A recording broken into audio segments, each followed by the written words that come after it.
So ito na nga, chismis agad tayo for today's video. Naalala ko lang bigla, yun nga yung about sa chika ko sa pangalawang video ko kanina, na parang about doon sa IG story ni David na hindi na natin yun makita eh. Ang alam ko, hindi ko na yun makita eh. Pero nakita ko talaga yun na parang may silhouette, pero hindi ko yun pinansin. Pero alam ko, nakatulad ng buhok ni Barbie yun. Na-realize ko na ngayon, kasi ang daming may mga basher kasi na aside sa na may Junakis na daw si David sa ex niya, hindi po tahimikin man natin ng ex. Maawa naman kayo. Huwag niyo naman siyang idamay sa pagka-judge mo niyo for today's video. Naluloko kayo. Respeto naman, napaka-private na tao yung babae. Tapos idadamay ninyo ngayon. Parang si David na lang yung ano ko sa basher kasi yan eh. Hindi yan nag-iisip ng mga matitino. Kasi basher nga eh, ang puro negatibo. Alam mo yun, puro negatibo na lang talaga yung pumapasok sa utak nila. Ganun talaga yun, kaya mabigat ang buhay nila. Diba? Kahit alam mo yun, ako kahit wala akong pambili ng kung ano-ano, kahit wala akong pera and everything, kung hindi ako basher o hindi negatibo ang ina-attract ko sa life ko, magaan ang buhay ko, di kahit sardinas ang uulamin mo. Araw-araw. So, well, there's nothing wrong with na naman yung sardinas tapos lagyan ng kamatis at hilaw na sibuyas. Pero I mean, di ba? Siyempre, most of the time, gusto mo din may karne ka sa ano mo, sa hapagkainan mo. Pero kung kahit sardinas lang kakainin ko araw-araw, feeling ko hindi ako mauumay because, you know, hindi ko iniisip na sardinas yung kinakain ko araw-araw. Kasi nga, hindi ako nag-a-attack ng negative. Kumbaga parang buti pa nga ako, may kinakain akong sardinas araw-araw, ano ng ibang tao. Ganun yung dapat yung mentality natin. Pero anyways, yun na nga, ang sabi nila may kasama doon na ibang babae si David. Hala, wala na ba talaga kayong ibang maisip for today's video? Eh, may mga solid Barda fans na andun kami sa restaurant kung saan si David kumain, walang babae and everything. Tapos may sumalubong pa daw ng mga barda na matatag na nilalang na walang kasamang babae si David ang dumating. Tanging yung mga handler niya lang ata or road manager and everything. Yun yung chika for today's video. So sana tumahimik na kayo. Pero ito na nga, dun tayo sa IG story. Yung IG story, wala na kasi dito. Nakakainis talaga. Nakakainis talaga. Wait lang, isearch kayo natin David Licao ko. Baka makita natin. Hashtag David Licao ko. Ay, bakit naman iba? Wait. David Licao ko. Tingnan natin ha. Yung IG story niya. Yung IG story. Ay, walang lumabas na IG story for today's video. Walang IG story na lumabas for today's video. Pero ito na nga ang chika ko for today's video. Bakit pag nasa Hong Kong si David, ay nami-miss niya si Barbie? Basta yung IG story na yon, it's something like, the color grading is dark. Dark siya.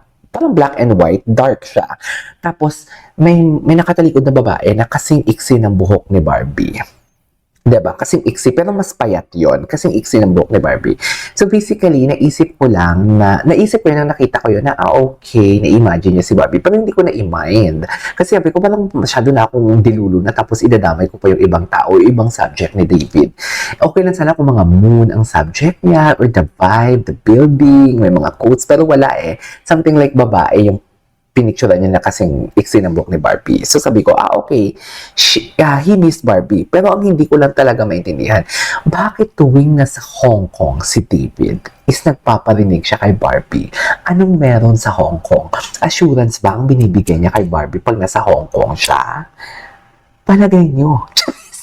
Sagutin nyo nga yan sa akin for today's video. At gusto ko, nagbabasa ako ng mga comments lately. So I won't take any longer, let's all watch this. Ay, pinaguguluhan siya, pinaguguluhan talaga ang ginoon natin. Ay,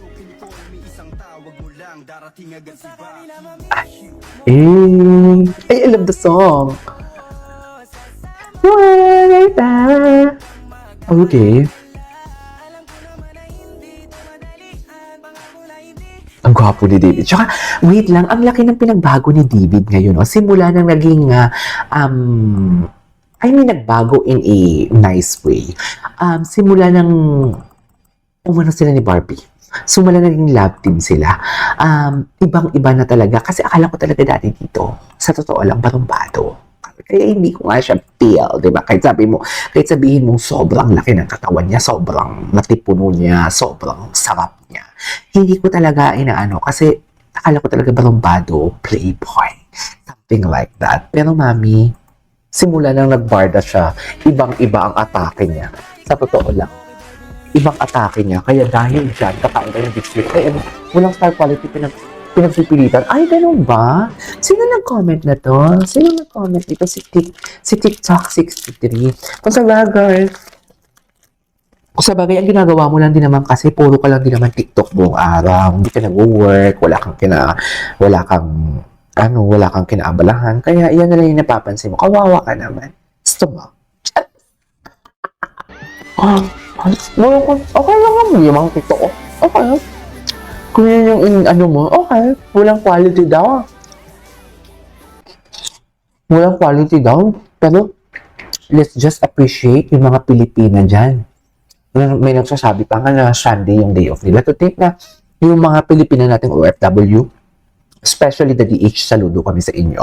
Saludo ako sa inyo. Iba ang trabaho ng DH, mga mami. Imagine, minsan yung iba wala pang day off niyan. Tapos, imagine, hindi yan sila 8 to 5, 24/7, 24 hours na sila natatrabaho. Pero saludo ako sa inyo kasi ang sinasabihan nitong babaeng to na walang star quality, kahit isang araw lang yung rest day nyo, or maybe Sunday, I don't know. O baka tumakas lang kayo sa employer ninyo, mamamalengke, pero dumaan dyan kinibin. Maraming salamat. Alam nyo yan. Anyway. Diba? Walang star quality, pero may bit-bit na naman, ha? Okay.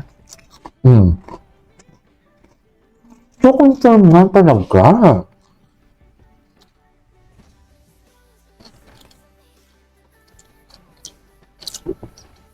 Confirm na talaga. Mami, confirm talaga.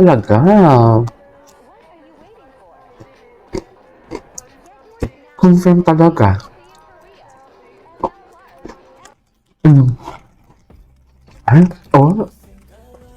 I think I love you talaga. Para talaga sa kanya yung kanta pala talaga.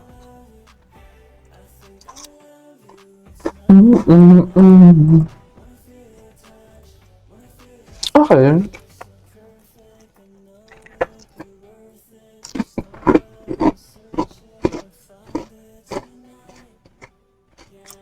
Go.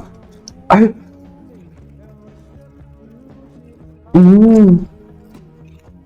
Walang araw. Yung babaeng Adelina, nasa nasa sangre. Siya. Nasa sangre siya.